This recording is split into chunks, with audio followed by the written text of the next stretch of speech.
And welcome back, everybody, to Two Goalies, One Mic, episode 212. Uh, after we had quite the episode last night of I'll Hang Up and Listen, and then we'll be right back with you again tomorrow. So 3 days in a row of Two Goalies, One Mic, Duane and Hurls. Excited to be back on with you. Some more stuff to talk about, some more Sabres news to talk about. And as always, brought to you by Fatty Beer Company, Western New York's premier market and tap room with over 300 beers to choose from at 7 different Western New York locations. If you need a beer, always make sure you make it a Fatty Beer. Let them know Two Goalies, One Mic sent you. And on other there, tongue tied today. Impulse Physical Therapy of Western New York, one of the five-star locations for all of your physical therapy needs. Located, of course, at 5087 Broadway in Depew, New York, Suite 100, right next to Catalyst Fitness. They have 5-star facilities and 5-star staff. I'm actually going to start some of my physical therapy journey with them this coming Tuesday to get myself back on the ice. And we're actually maybe creating some content with that too, so you guys can get like a firsthand look of exactly what they do at Impulse Physical Therapy. So please make sure you keep an eye out for that, because I'm excited, because we got been itching to get back on the ice, and they've assured me that they're going to help me get there. And as always, shout out to Extreme Discount Mattress, with Western New York's finest selection of mattresses and adjustable beds, featuring the cool gel memory foam, two-sided mattresses, Tele latex, organic mattresses, Chatham and Wells, Scott Living, and even the Skechers mattress, all for 1/3 of half the price of the supposed sales price anywhere else. Stop into any of their 7 locations across Western New York to check out their website. You can find them at extrememattress.com. If you're looking for even more savings, check out their closeout center at 1625 Walden Avenue in Cheektowaga, with up to 80% off their already low prices. Save a fortune on one-of-a-kind closeouts and floor samples. You can get a quality mattress for literally pennies on the dollar. Extreme Discount Mattress. We sell mattresses for less, a lot less. And as always, if you go there and tell me you're Two Goalies, One Mic listener, you can get a matching mattress protector with any purchase of a mattress. So make sure you mention us when you go in there. Hurls, I think the biggest news to come out since last night is it looks like we are looking at a long-term injury to Michael Kessering.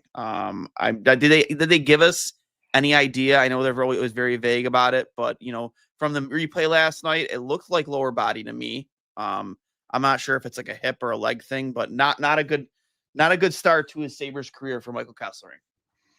No, they're usually pretty vague about these things. Yeah, it seems like it's probably lower body. And yeah, it's not ideal at the injury in training camp, and obviously only a few games since he gotten back. So not great, but maybe they're related, and he rushed back. So hopefully he'll take the time that he needs to recover and get back where he needs to be.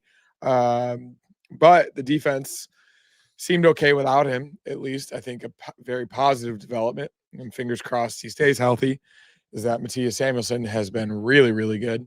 I think not a lot of people expected that after the past 2 seasons, but Definitely not. No, he's been great, and he's been really good with Dahlin specifically. Not too hard, as we've said, for that to happen, for any defenseman to play well with Dahlin, but he was good even by himself when Dahlin was out. So yeah, I at least feel good about that pair. They've been trying Power and Timmins. They did Power and Byram. When they did Power and I guess Bryson, maybe. I don't know. There's a combination. They've been lots of different combinations. Yeah. Timmins and Byram didn't look great one game, I think. Byram generally hasn't been great, but he has at least contributed offensively here and there. So yeah, obviously not ideal, but I think they'll be able to get by, hopefully.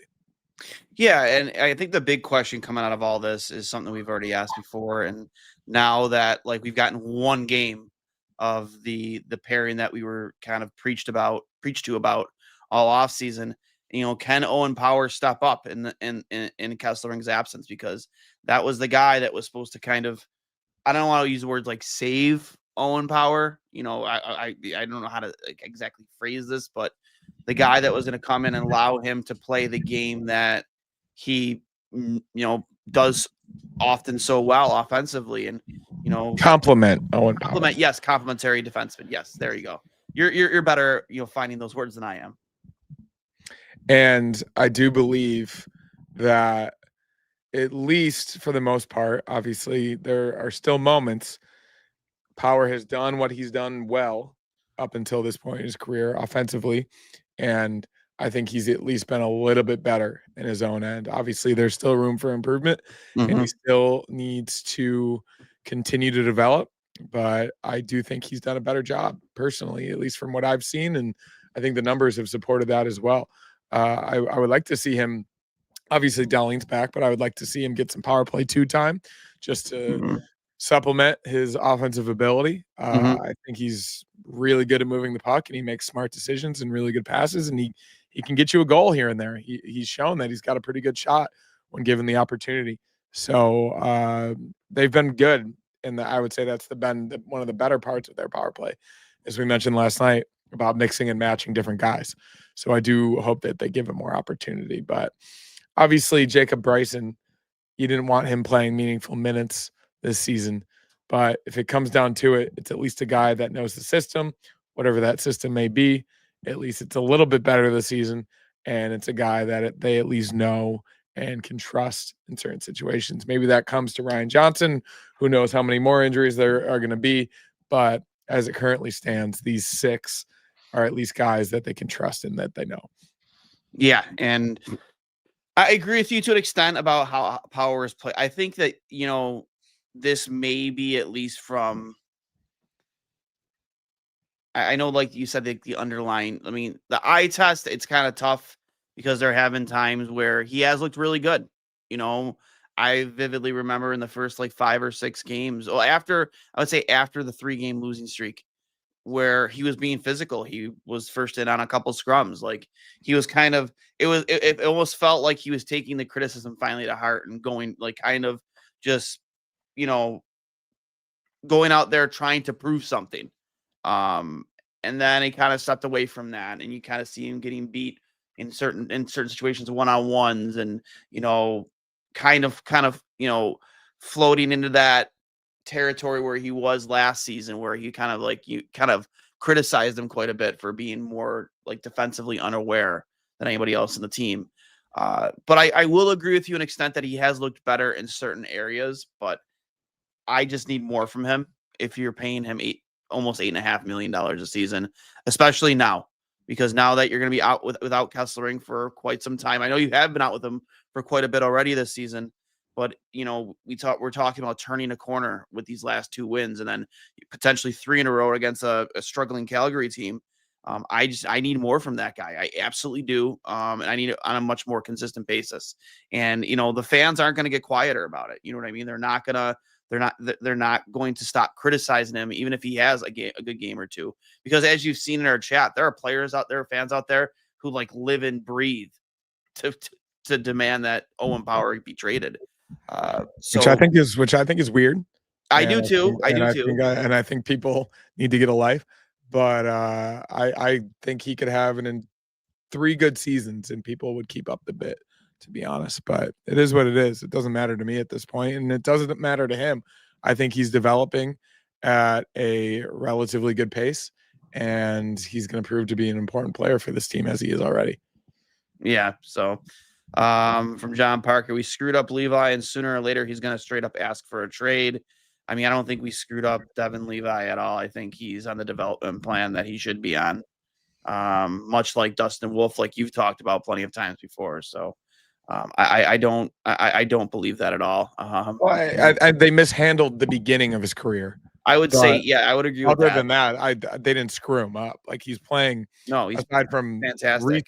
Aside from recently, the past few games, he's been great in the AHL. Goalies have their peaks and valleys.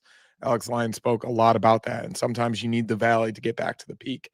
And Michael Leone, to his credit, called him out. Levi's not going to get games even in Rochester if he's not playing well. And I think that speaks to the level of leadership and accountability that there is at that level of the organization. Mm-hmm. So, yeah, he's not perfect, and he needs to play at a different level and in a different way than most goaltenders because of his size. But goaltenders at his size have succeeded at every single level of professional hockey for the past hundreds of years. Colton Ellis isn't that much bigger than Devin Levi, but he's also 3 years older. So Yep. I think that it's going to take Levi getting as many shots and seeing as many situations as he possibly can. And it doesn't necessarily mean he was screwed up. He got on a hot streak at the end of his college career in a spot of desperation for the team. And the team probably should have had a better plan going into 2023, and they shouldn't have played as much the first 4 games of the regular season as they did. That was mismanagement. But other than that, I think they've handled it relatively well. Yeah, I agree. And I love Leone's comments, and we've had Devin on this show twice now, and I can tell you firsthand that he definitely embraced it. You know what I mean? Like, he's not the type of guy that takes criticism like that to heart. I think he's the type of guy that knows that he needed to be better, and he's went out and proved that the very next game.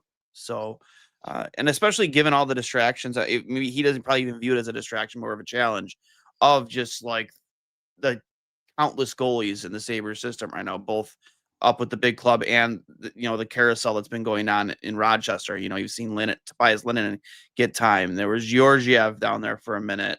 I'm not sure if Ratzlaff even in Rochester. I don't think he is. I don't think he's played. No, I think he's with the ECHL team. The ECHL team, yes, yeah. So everything's been a challenge, but I think he's embraced it. He has the best. I think he has the best record in terms of. I mean, I could be wrong here, but goaltenders in the AHL right now, and he's picked up honestly right where he left off. A week before that game where he criticized him, he had a below 2 goals against average. It's still very early in the season. There's a lot of hockey left to be played, and I think he's going to be just fine. And I think we're going to be really happy with what we get from Devin Levi down the line after his development path is seen its end and he's in Buffalo. So. I do want to bring up, we've talked extensively about Ukko-Pekka Luukkonen. I do want to bring up a tweet from our buddy Walt. Did you see that one earlier? The one about expected goals saved or whatever it was? Oh yeah, for this season, yeah. Yeah, I'm gonna bring that one up here in a second. But I do want to talk about that because we talked a little bit about last night. And now you kind of see, now that we've kind of had to digest that. Another Colton Ellis start, another Colton Ellis win. Do you feel like this, what he is doing right now, is actually sustainable? And are you comfortable riding with Alex Lyon and Colton Ellis the rest of the season, even given the small sample size? Yeah, I mean, as it currently stands, I think he's shown at every level that he's been able to put up similar numbers, at least in the past couple of years. In the AHL, yeah, it's a big step down from the NHL, but it's still one of the better hockey leagues in the world.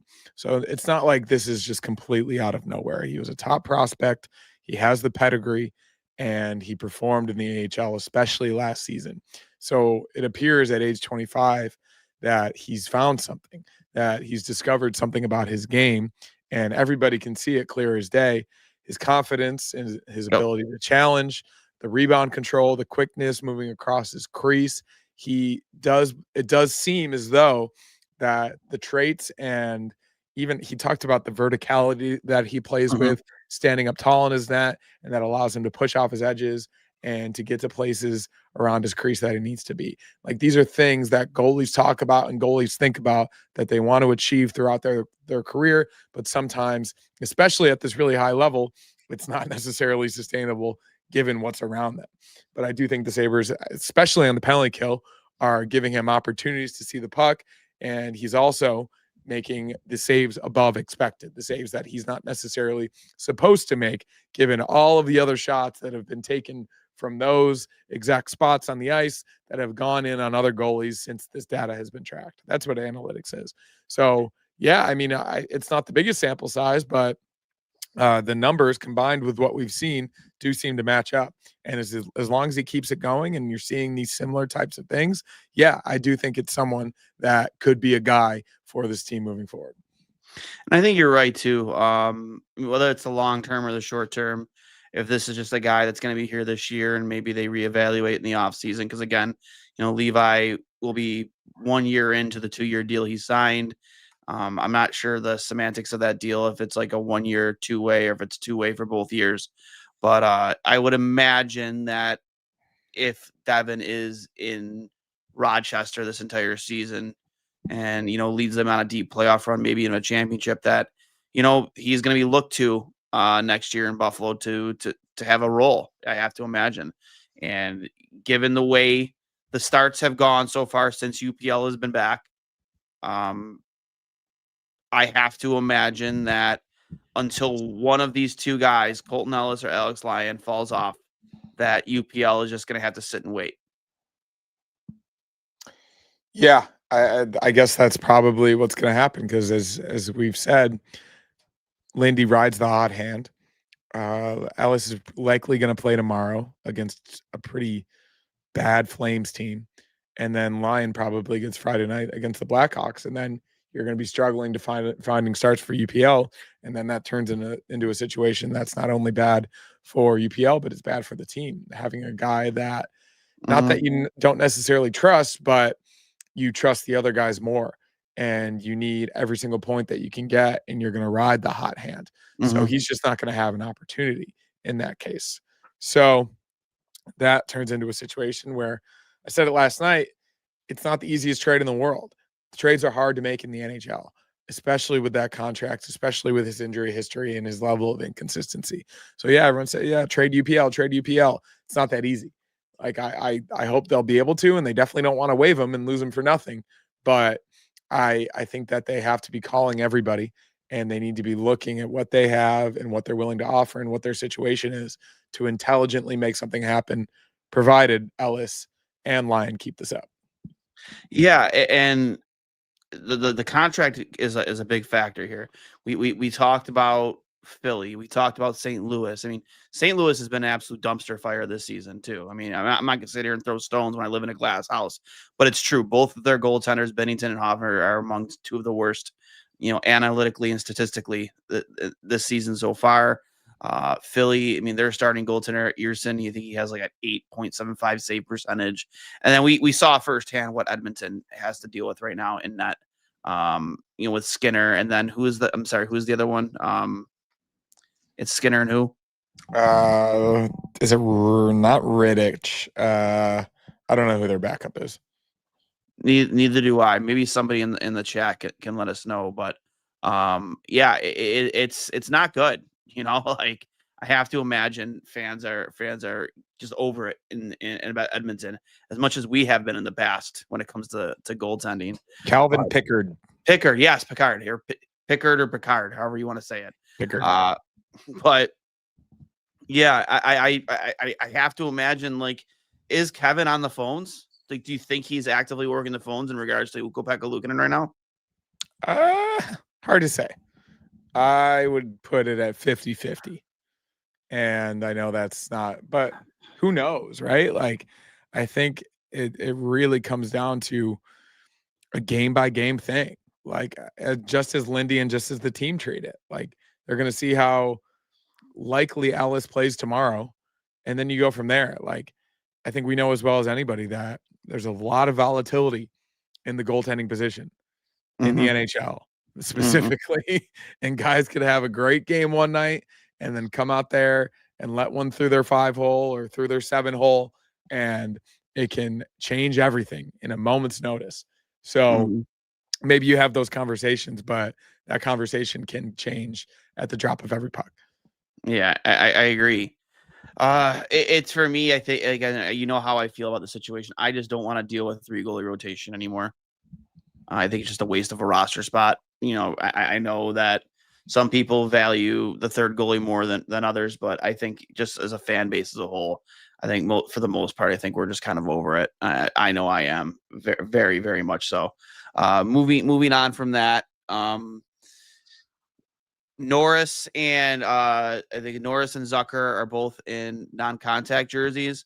We haven't really been given much clarity. It's kind of weird with Zach Benson. Like, I don't think they gave us an update today unless I missed something. It's just kind of feels like they're almost avoiding giving an update on Zach Benson. We were told that he was going to be potentially back during the road trip, and then find out yesterday that it sounds like, to me at least, that he's still wearing the walking boot. So I really don't know what to think there. But when all three of these guys are back and healthy, because again, I'm not even going to talk about Yuri Kulik because of what he's going through is extremely serious and could hold him out the entire year.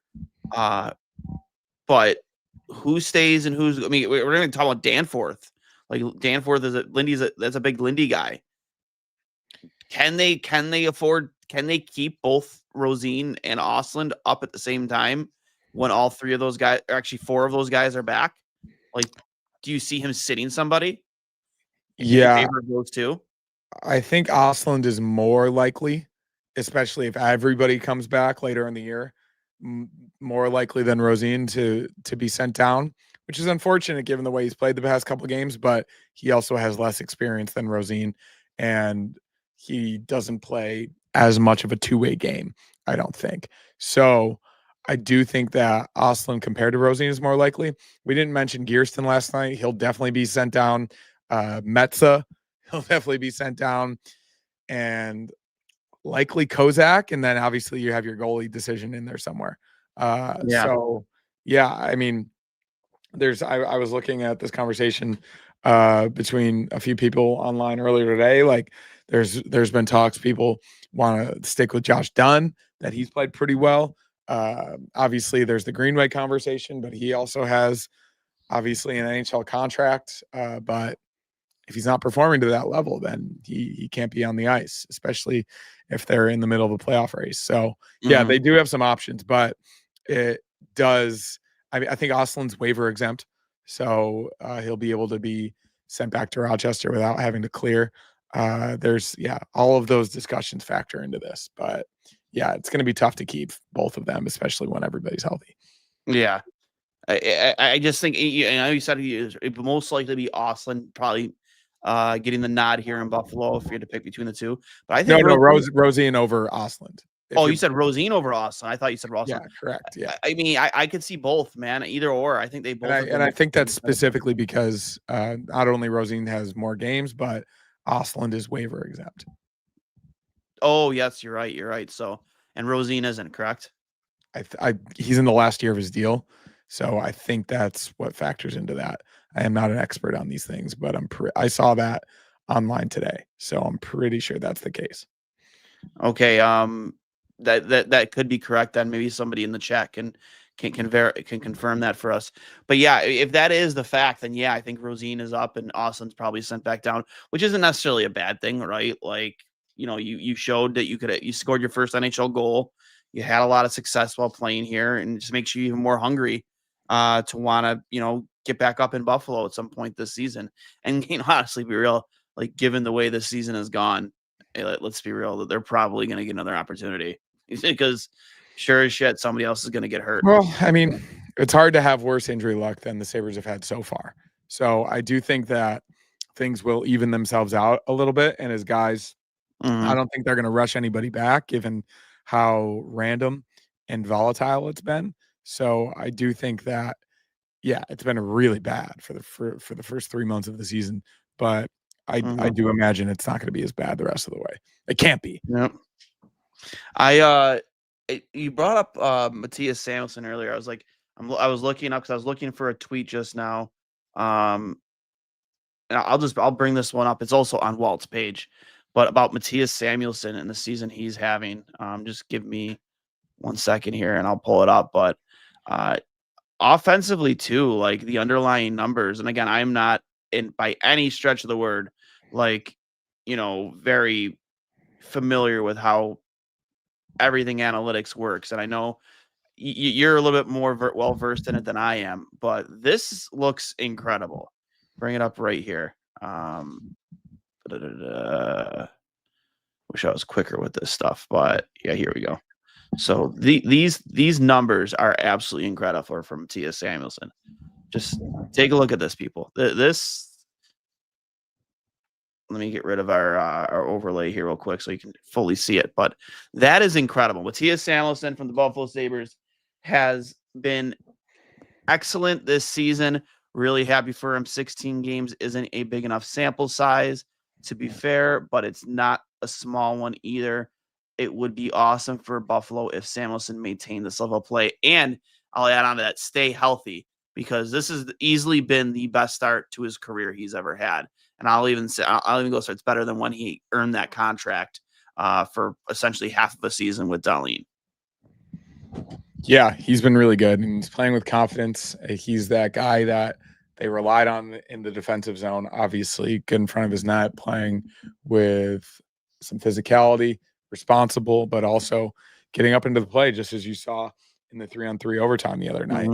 He's scored some goals, granted in wide open situations, but he didn't previously do that before this season for the most part. So yeah, it's super, super encouraging. And yeah, you hold your breath given his history, and you almost like wait for it every single time he plays. But you also hope in the same vein as the rest of the roster that he's faced really bad injury luck for most of his career thus far, and he's been able to rehab and build his strength and get past that. And he's hopefully going to become a consistent, reliable producer at this level. But yeah, no, it's been a really, really positive development. Yeah, and again, I just love, and that contract, he just makes a little bit over $4 million, I think it is. And we on this show we've often criticized that contract, but if this is the level of play you're going to consistently get from Matthias Samuelsson, I mean, that could surprisingly end up being a really good contract. Like takes can change at any moment. Like Yeah, people literally. throw these opinions out on Owen Power, on Bo Byram, on UPL, on Samuelsson. But one good game, one stretch of 5 games, anything at all can change a take and can make you look stupid or could make you look really, really smart. So Well, I think people need to remember that. In the Matthias Samuelsson conversation, though, like he generally wasn't good at all. Well, I think he just mostly couldn't stay on the ice. But the point is the criticism was very valid at the end of the day. Like the play wasn't there to justify the contract. But on the on the other side of that, like you said, he couldn't stay healthy. We've said it so many times on the show. Ukko-Pekka Luukkonen, I could see, if he has a couple good games, if he gets a couple more games in Buffalo, that narrative could change. But have to be consistent. We've talked about that plenty of times on the show. Before we get to our final thoughts, I'm going to kick it back over to our sponsors. Thank you again to Fatty Beer Company, Western New York's premier market and tap room with over 300 beers to choose from at 7 different Western New York locations. If you need a beer, a frosty cold one, get over to Fatty Beer. Let them know 2 goalies, 1 Mike sent you. And of course, as always, Impulse Physical Therapy of Western New York. It's time to ditch the physical therapy clinics that treat you like just another number and step into a world where you're at the center of your care. Impulse is owned by Buffalo's only board-certified sports physical therapist. We work one-on-one using science-backed technology like 3D motion analysts and force plates. We exceed your goals and become the healthiest, strongest version of yourself. So come experience the Impulse difference today and mention this for a discounted $77 assessment.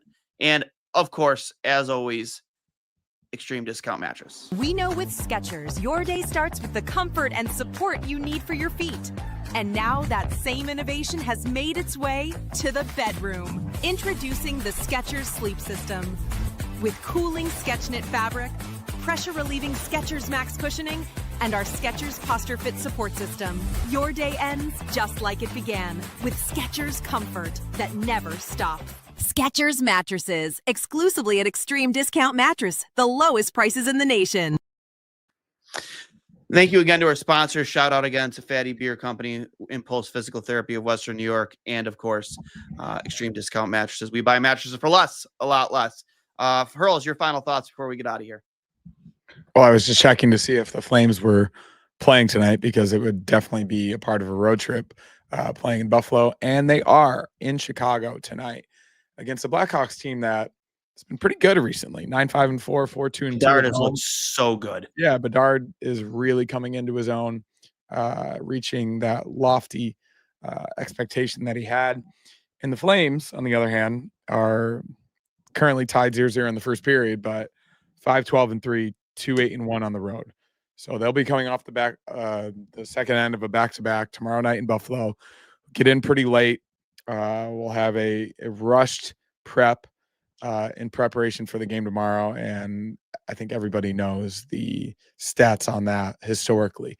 So it's a must-win for the Sabres tomorrow. It's an absolute must-win. Actually, this game going on tonight is the Sabres' next two opponents, Flames on Wednesday and then the Blackhawks on Friday. I would put that less of in the must-win territory, given how good they've been and how much skill they have. But the Flames absolutely tomorrow, if you want to take yourself seriously and get back into the picture before Thanksgiving. Winning this game tomorrow night is absolutely key. I expect to see Colton Ellis in the net, given how well he played last night and the way that Lindy normally operates, but wouldn't be surprised if they do go with Lyon, given that they've given him 2 straight starts, and maybe go back to Ellis on Friday. So we'll see, but no matter what, got to do whatever you possibly can to get the win tomorrow, and then you move it on to Friday and then Sunday against the Hurricanes at home. When does UPL play? I missed the answer. There is no answer. We don't know. Well, yeah, Nobody knows. Hard to say. I mean, I think it is a tough situation for him, tough situation for the team. He played the other night in a game he didn't expect to, because the Sabres forgot that they were playing the Avalanche in the first 2 minutes of the game. And as I said last night, I thought he performed pretty well in that game, given the circumstances, against the best team in the league. So Yeah. I think he's probably working as hard as he can, getting back to 100%. And hopefully when he gets in the game, he'll take advantage of his opportunity, not just for the team, but also for himself. Because if he does, I think that puts him in the best possible light to potentially get picked up by somebody if a trade works out. But yeah, the answer is who knows. And one last comment here from Steve Noble. Going into tonight, basically 20 games in, not a single Atlantic Division team has a positive goal differential. Never seen that before. Yeah, like you've spoken about it. I've spoken a little bit about it. Like, it is kind of crazy, like how close not just the Atlantic, but all of the East is right now. Like, the pack has not separated yet. God, that's insane. And the Central Division has five of 8 teams that have a positive differential. Granted, they have 2 of the worst teams in hockey in the Blues and Predators. Yeah. But the Avalanche are plus 31, and the next best team in the NHL is the Hurricanes at plus 16. The Avs are the most dominant team I've seen to start the season in a long time. It is pretty insane how good they are at the moment.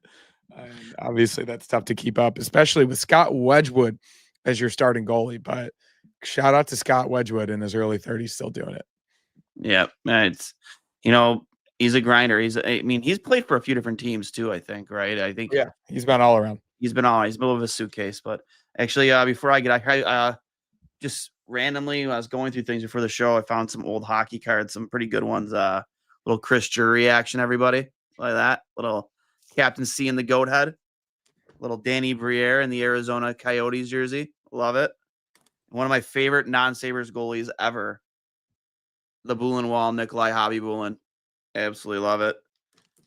And Jaromir Jagr, and probably still the greatest ever all-star jersey game ever, the Teals. So just random. Those are my final thoughts. I love hockey cards. So again, guys, thank you for hopping in. If you've enjoyed the podcast, you can find us on Apple Podcasts, Spotify, wherever you get your podcasts. If you're watching along on YouTube, please make sure you hit that subscribe button, follow along, so you know when we go live. Hit the like button, please hit the like button.